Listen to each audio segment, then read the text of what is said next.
Hello everybody, Skin Deep Beauty Vlogger here. I hope you're all really well.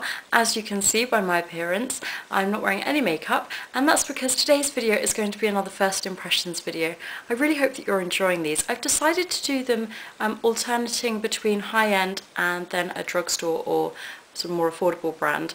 So the last one that I did was the Maybelline lip product, which I hated, and I'll link that below in case you haven't seen it. So today I'm going to be reviewing a foundation, and I'm going to be reviewing the Clarins Ever Matte Foundation in the shade 103 Ivory. I don't tend to go for a matte formulation on my foundations, so I'll be interested to see how I get on with this. I haven't done anything to my skin other than put my moisturiser, eye cream and a bit of lip balm on, which is how I always prep my skin, but I certainly don't have any primer or anything like that on. It's pretty warm today and my allergies are playing up, so I don't know if you can hear that in my voice. It'll be interesting to see the longevity of this. I think it's really going to be put to the test between me probably having to blow my nose and sneeze a lot. I'm about to take an antihistamine actually because I'm struggling a bit. And also just the fact that it's pretty warm. So I'm going to get started. It comes in a box, you know, the signature Clarins red. Then it is in this very chic packaging. It kind of reminds me of the Chanel Vita Lumiere. This is very highly mirrored. And the packaging's plastic, but I don't really mind that. I guess if you travel a lot, it's sort of convenient, so I don't think that sort of compromises the fact that it feels luxurious in any way. I think it's very well sort of thought out. The only thing is that you're not going to be able to see how much is remaining because this is opaque. I'm just going to pop my hair back. Okay, now because the packaging reminds me of Vita Lumiere Aqua, I'm going to give this a shake. Do the directions say anything about that? It just says apply liberally and reapply as needed. It does contain a fair amount of dimethicone, so we'll see how I get on with that. And it has an SPF and it's oil free. I'm going to be using my Real Techniques buffing brush. I tend to alternate between this and my Sigma F82 round kabuki, but I really love this. I'm just going to spritz this with a bit of water actually. I sometimes do that when I'm applying foundation. Twist off the cap, and I'm just going to pop a bit of this onto the back of my hand. It's, I was expecting it to be a lot more liquidy. Oh, I've actually poured out quite a bit. Pretty easy to dispense. That was my own fault for pouring out a bit too much. It just has this sort of, you just squeeze out how much you need. It's a thicker texture than I was expecting. I guess I'd describe it as like a liquid gel cream. And my main skin concerns are that I have uneven skin tone and I've got a little bit of breakout going on here. Most of this is actually scarring, but there's one or two sort of active breakouts. This has a very fresh scent, almost like almost reminds me of melon. So let's get started. I hope the colour's right. Okay. Oh, it feels very nice on the skin, nice and soothing upon application. It's quite cooling. It smells a little bit like the sort of melon cucumber type of skincare product. It's something that the Body Shop used to do.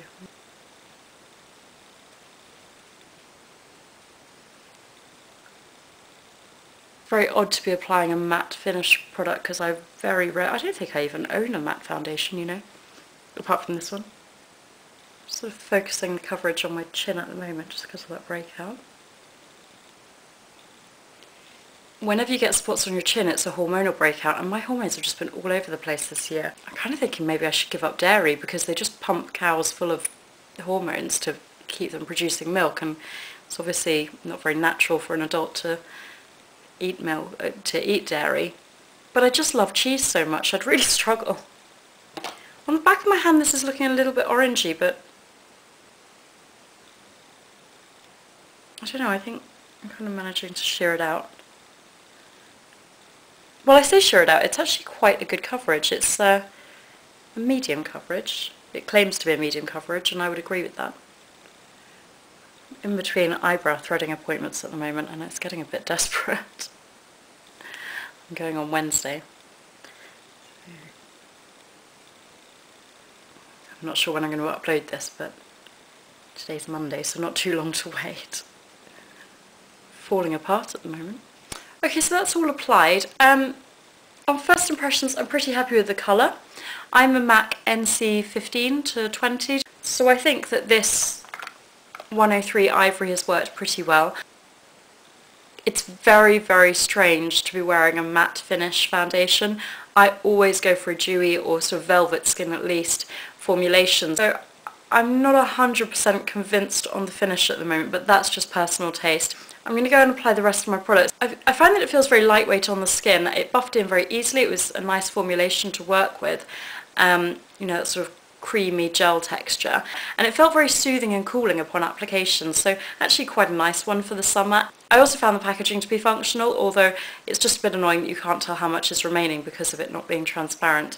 And you know, although this is in a tube that you squeeze, it's not a squeezy tube that's going to get very thin. The tube is quite structured, so that would be a bit of a downside. I'm going to go and pop the rest of my makeup on, and then I will check back with the time, and I will check back throughout the day as well. Okay, so I've applied the rest of my makeup. I felt that it applied sort of just as good as normal. The only thing I did notice was that the foundation has started to cling to a couple of dry patches. I guess the thinking being that maybe people with an oilier skin type might go for a matte foundation. So this might not be the best for somebody that has dry skin. I've kind of blended it out, and I've tried to make that sort of work and diminish the areas where it's clinging to, and diminish the appearance of it clinging to those areas. It'll be interesting to see how that wears throughout the day. I also don't really have the highest hopes in terms of longevity because of the fact that it says reapply as needed on the packaging. But we will see. The only thing that I found was that I didn't really know what makeup to go for with this. I've used a shimmery eyeshadow, the lightest shade from the Urban Decay Midnight Emergency Kit, bit of eyeliner, Maybelline Rocket Mascara, and then I've contoured, and I've just used a little bit of Benefit Coralista blusher because it has a sheen to it naturally. I didn't want to apply highlight with it being a matte foundation. I haven't applied any powder. I've just got a Revlon lip butter in Tutti Fruitti on my lips. The time now is 10:42. In fact, I need to run. I've got to go and meet my friend for a coffee. So I will check back after that, let you know how I feel it's wearing. Overall, I'm a bit undecided so far.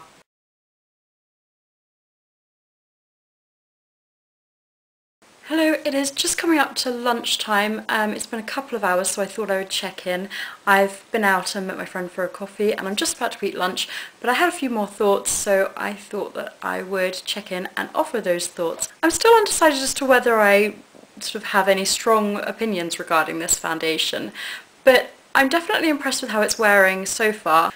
And I mean that in terms of longevity, and also the colour. It's not oxidising, which I was a little bit worried about. As I said, I met my friend for a quick coffee, and she's quite into makeup. Like, she's really into eyeshadows and nail varnish, so sometimes she'll comment on my makeup or, you know, ask what nail varnish I'm wearing. I'm not actually wearing any at the moment because my nails have been in really bad condition, so I'm just giving them a bit of a break from polish. But I kind of wondered if she might mention the foundation or my makeup. She didn't, so I just asked her. I was like, oh, what do you think? I'm trying a new foundation out.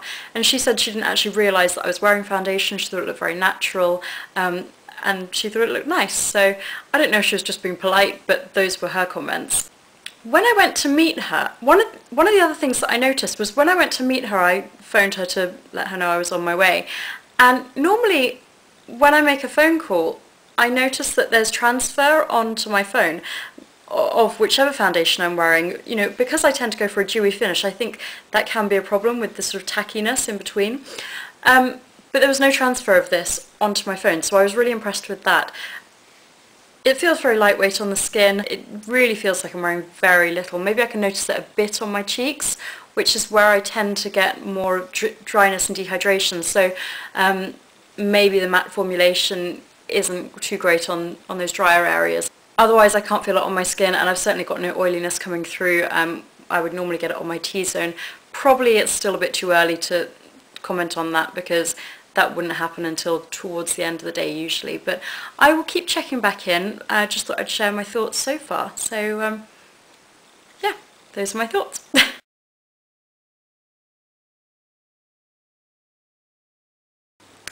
Hello everybody, it is coming up to 4 o'clock, so I thought that I would check in. I've probably been wearing this like, what, 5 hours. So far I'm quite impressed. I feel that it's wearing pretty well.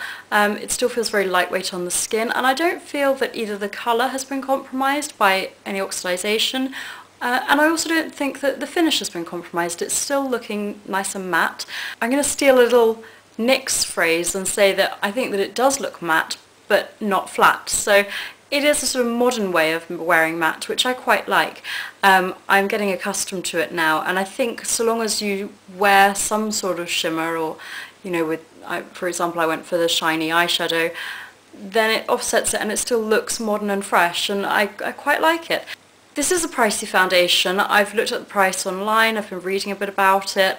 It's £26 for 30ml, so I mean, I'll summarise all of those thoughts towards the end of the video. Clarins is a high-end brand, and the fact that they're saying that this combines skincare elements with the foundation as well, I think a lot of foundations say that, a lot of companies say that about their foundations nowadays, but I really do trust the Clarins skincare, so I might be more inclined to listen to it from Clarins. Not too much else to add. I mean, as I said, it's a really warm day, so I am impressed that it's wearing pretty well and that I haven't got any oiliness coming through on my T-zone.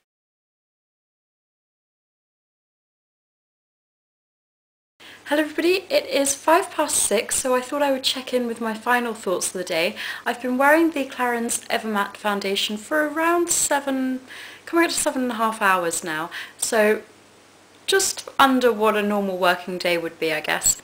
As always, I'm going to compare what the company claims that the product does to my thoughts, and then just give a final roundup on, you know, my overall conclusions, whether I liked it, whether I'd recommend it, and any other final thoughts. So, what do Clarins claim that this does? They say that it's an anti-shine skin balancing formula, ideal for women looking for a matte appearance in all circumstances. Well, you would expect a matte formulation to be anti-shine. Whether it's skin balancing or not, you know, I always say that it's very difficult to comment on the skincare benefits in a first impressions video because you just haven't tried the product for long enough.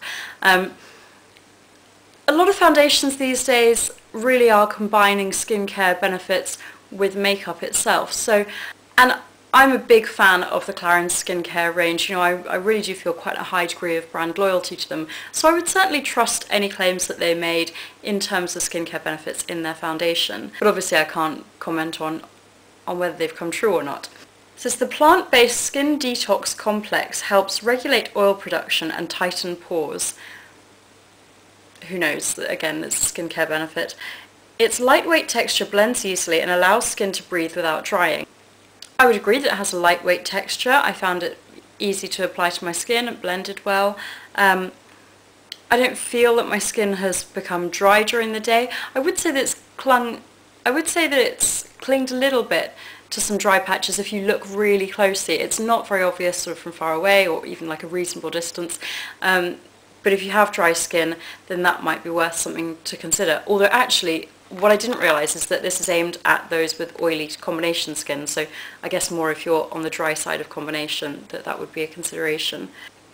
The complexion appears more beautiful thanks to an invisible, long-lasting matte veil that evens skin tone and keeps skin shine-free from morning to evening. Has SPF 15, matte finish, medium coverage. Now the packaging says that it's for all skin types, but online it said for oily combination skin, so I'm a little bit confused at who they're pitching this towards. I would definitely say it's more for the oily to combination skin types, and that's particularly highlighted by the ingredients. This is very, very heavily silicone based, so that's why it is long wearing, but you know, not everybody gets on well with silicones. In fact, I'm a little bit worried because they do tend to break me out if a formulation is very silicone heavy. It says that it's anti-pollution. It offers anti-pollution protection, it's oil-free, doesn't clog pores, and it says to apply liberally and reapply as needed, which was the thing that really made me worry that this wasn't going to be that long wearing. I do think that my complexion looks better, but it would with any foundation.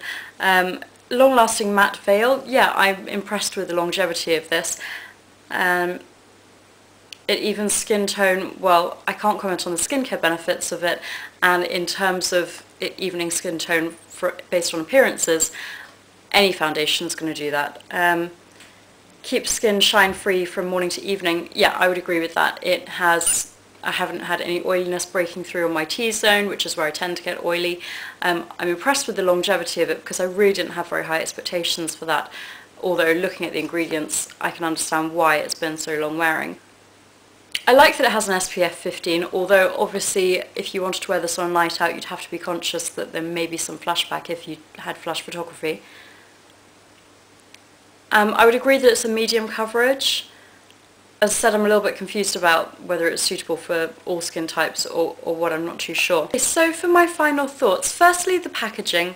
I like that it looks luxurious. The box is the signature Clarins red, and then this reminds me of the Chanel Vitalumiere Aqua foundation, so very chic, and even though it's plastic I still feel that it looks luxurious.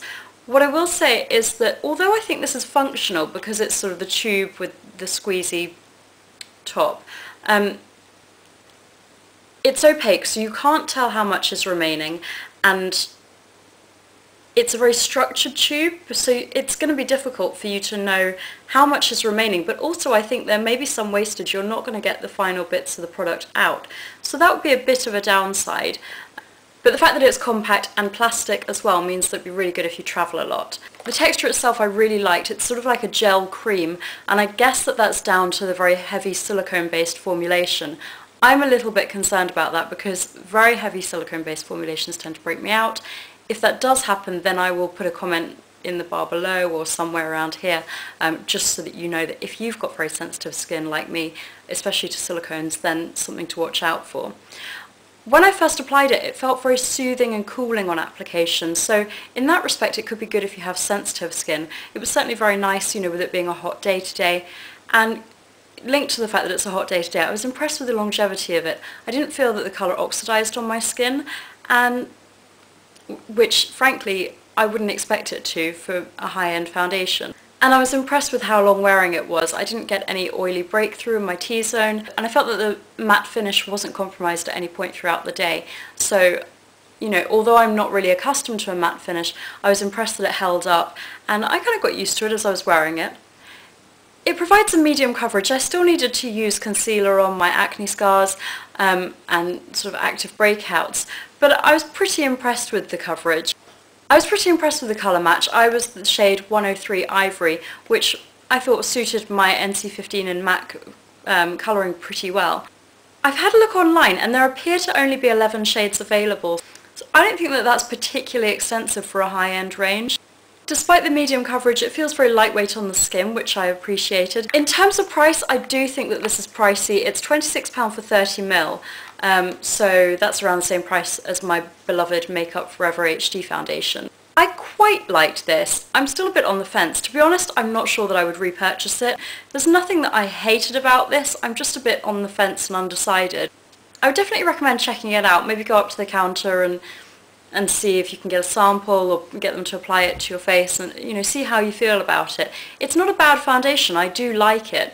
I just don't love it. I certainly wouldn't find this to be a holy grail.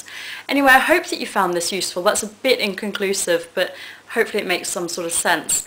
I always like to be honest with my reviews, so, you know, I'm not going to pretend that I really love it or really hate it when I don't, you know. As I said, I'm going to be alternating between high-end and drugstore, so the next review will be a drugstore one, so stay tuned for that. And in the meantime, if you haven't already subscribed, please do so, and enjoy the rest of your day. Thank you so much for watching. Bye!